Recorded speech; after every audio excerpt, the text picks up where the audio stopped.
Donc, au lycée du Golfe, nous proposons le bac technologique STL, Sciences et technologies de laboratoire avec l'option biotechnologie. Ce bac est essentiellement axé sur les activités de laboratoire, les manipulations.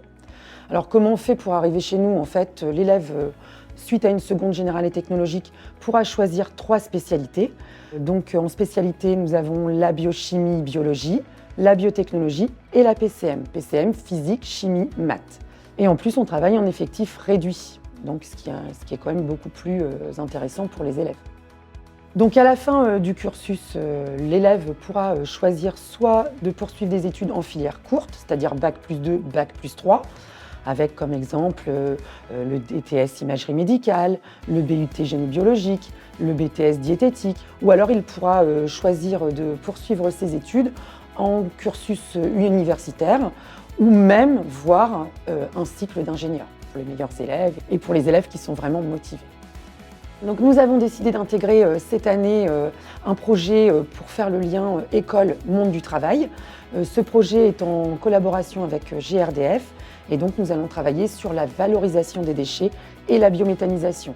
Donc nous avons banalisé une semaine complète et durant cette semaine, il va y avoir des interventions des professionnels du tri, des professionnels de la méthanisation et nous allons aussi expérimenter au laboratoire.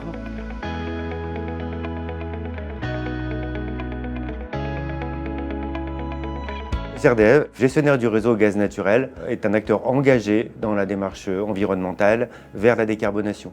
Alors la décarbonation, c'est quoi? C'est d'abord maîtriser ses consommations d'énergie, mais c'est aussi le cercle vertueux de la production à la consommation d'énergie verte en local. C'est pourquoi GRDF investit sur les infrastructures, sur le réseau qui permettra l'acheminement du biométhane vers les consommateurs. Ici, localement, à Dieppe, c'est 23 km de réseau qui ont été créés du site de production vers l'agglomération dieppoise. Alors la genèse du projet, c'est d'abord des échanges informels avec l'équipe éducative du lycée du Golfe. Ça a été sur les énergies renouvelables, sur la gestion des déchets, sur l'évolution des métiers de l'environnement. Donc nous avons décidé de consacrer une semaine à réfléchir sur l'impact de l'activité humaine et de la manière dont on peut l'atténuer. Ça passe par des ateliers sur le compostage, sur le tri des déchets, avec l'intervention de l'agglomération Dieppe-Maritime. C'est sur l'anti-gaspillage alimentaire avec l'association des alchimistes. C'est la fresque du climat et surtout la visite du site ICOS, donc à Fresnoy-Folny, le site qui valorise en fait les déchets et qui possède un site de méthanisation.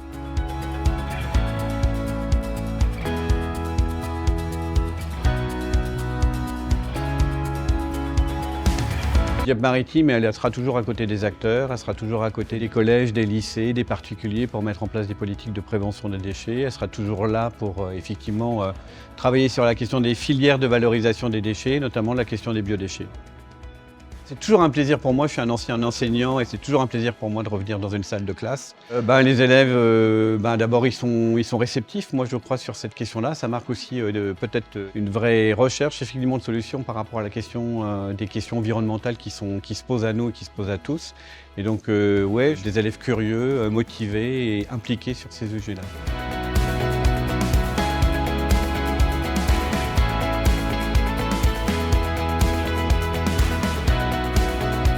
Nous remercions tout particulièrement Catherine Cardin du service énergie renouvelable et économie circulaire du Conseil régional Normandie pour son éclairage sur les orientations prises vers la transition écologique. Et Frédéric Weiss, donc ville de Dieppe et agglomération de Dieppe-Maritime, pour les explications des actions vers la neutralité carbone.